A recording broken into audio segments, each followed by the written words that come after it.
നമസ്കാരം സർ. ഏറ്റവും വലിയ സന്തോഷമാണ് സാറിനെ പോലെ ഒരു തിരക്കേറിയ ഒരു കാർഡിയോളജിസ്റ്റിനെ ഇന്ന് അല്പസമയം ജനങ്ങൾക്ക് പല അറിവ് പങ്കിടാനായിട്ട് കിട്ടിയത്. ഇന്ന് അങ്ങേപ്പറ്റി രണ്ട് വാക്ക് ആദ്യം പറയാനുള്ള ചർച്ചയിലേക്ക് തുടങ്ങാൻ എനിക്ക് പറ്റില്ല. അതുകൊണ്ട് ആദ്യം തന്നെ അങ്ങേപ്പറ്റി രണ്ട് വാക്ക് എനിക്ക് പറഞ്ഞേ പറ്റൂ. 25 വർഷമായി അങ്ങ് കാർഡിയോളജി രംഗത്ത് പ്രവർത്തിക്കുന്നുണ്ട്. ഇതിനു മുന്നേ കൊച്ചിയിൽ അമൃത ഹോസ്പിറ്റലായിരുന്നു അങ്ങ്.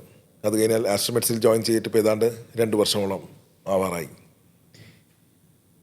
ഒരുപാട് ആൾക്കാർ അങ്ങേപ്പറ്റി പറയുന്നത് ഏത് സമയത്തും വെളിപ്പുറത്ത് കിട്ടുന്ന ഒരു കാർഡിയോളജിസ്റ്റ്, ഏതൊരു പ്രയാസഘട്ടത്തിലും അവർക്ക് താങ്കളെ നേരിട്ട് വിളിക്കാം.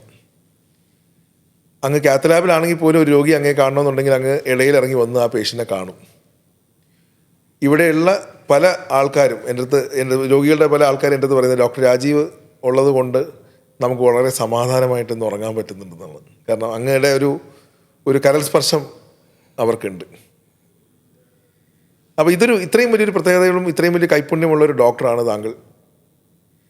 അതുകൊണ്ട് തന്നെ അങ്ങ് ചെയ്യുന്ന പ്രവൃത്തികളിലും അങ്ങയുടെ പ്രവർത്തന മേഖലയിൽ അങ്ങ് ചെയ്യുന്ന പ്രവൃത്തികളിലും ഒരുപാട് വ്യത്യസ്തമായ രീതികൾ അങ്ങ് കൈവരിക്കുന്ന ഒരാളാണ്. അതിൻ്റെ ഒരു എടുത്തു പറയത്തക്ക ഒരു പ്രത്യേകതയാണ് സ്ട്രക്ചറൽ ഹാർട്ട് ആസ്ട്രോമെഡിസിറ്റിയിൽ അങ്ങയുടെ നേതൃത്വത്തിൽ തുടങ്ങിയത്.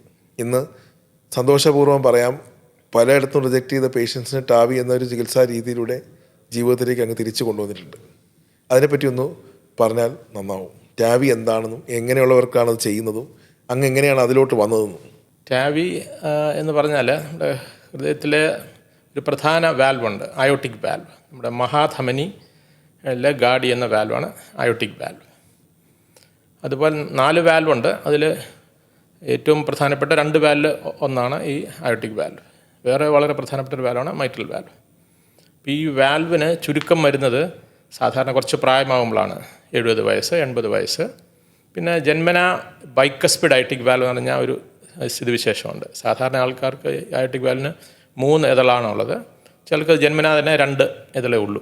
ഒരു 2% ഈ നമ്മുടെ സാധാരണ പോപ്പുലേഷനിൽ അങ്ങനെ ബൈക്കസ്പിഡ് അയോട്ടിക് വാൽവാണ്. അങ്ങനെയുള്ളവർക്ക് 1-2 ദശകങ്ങൾ മുമ്പ് ഇത് വരും. സാധാരണ ഈ ട്രൈക്കസ്പിഡ് വാൽവിനൊരു 80 വയസ്സിൽ വരുന്ന അസുഖം ഇവർക്ക് 50 വയസ്സ് 60 വയസ്സിൽ 65 വയസ്സിൽ അങ്ങനെ വരും. അപ്പോൾ കുറച്ച് പ്രായമാകും തോറും വരുന്നൊരു അസുഖമാണ് ഈ വാൽവിന് ചുരുക്കം വരിക എന്നുള്ളത്.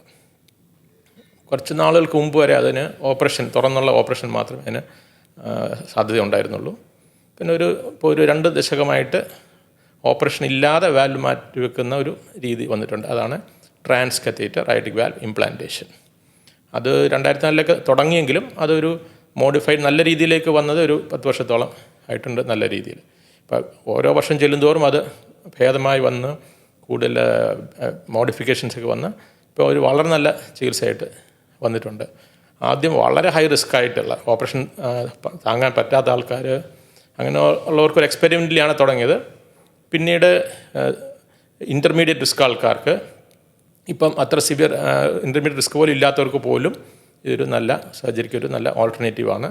അതിൻ്റെ റിസൾട്ട് നല്ലതാണ്. ലോങ് ടേം റിസൾട്ടും സർജറിയോളം നല്ലതാണ്.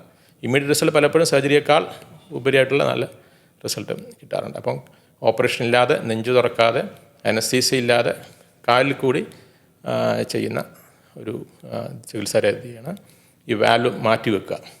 ഒരു പുതിയ വാൽവ് കാലിൽ കൂടെ കൊണ്ടുപോയി നമ്മുടെ പഴയ വാൽവിനെ കളയാതെ അത് തുറന്ന് അതിനകത്ത് പുതിയ വാൽവ് വെക്കുക. അപ്പോൾ അത് വളരെ വിജയകരമായൊരു ചികിത്സാ രീതിയാണ്.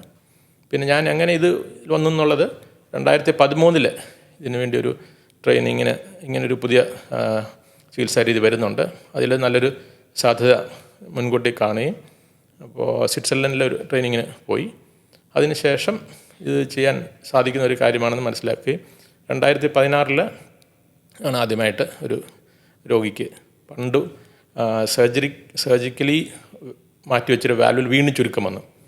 ആ അമ്മയ്ക്ക് രണ്ടാമത് ഓപ്പറേഷൻ ഇല്ലാതെ ഈ വാൽവ്, അങ്ങനെയാണ് ആദ്യമായിട്ട് കേരളത്തിൽ ഈ ടാവി തുടങ്ങി. 2016 തുടങ്ങി. ഇന്ന് എനിക്ക് തോന്നുന്നു ഇത്തരത്തിലുള്ള ആൾക്കാർ, അതായത് ബൈപ്പാസ് ചെയ്യാൻ പറ്റാത്ത ആൾക്കാർക്ക് ഇതൊരു വലിയൊരു ആശ്വാസകരമായ വാർത്തയും കൂടിയാണ്, ഇത്തരം ചികിത്സാ രീതിയുള്ളത് തന്നെ. അതെ, ഇത് ബൈപ്പാസ് പറഞ്ഞാൽ ഹൃദയം തുറക്കാതെ, നെഞ്ച് തുറക്കാതെ ചെയ്യാവുന്ന ഒരു ഇതാണ്.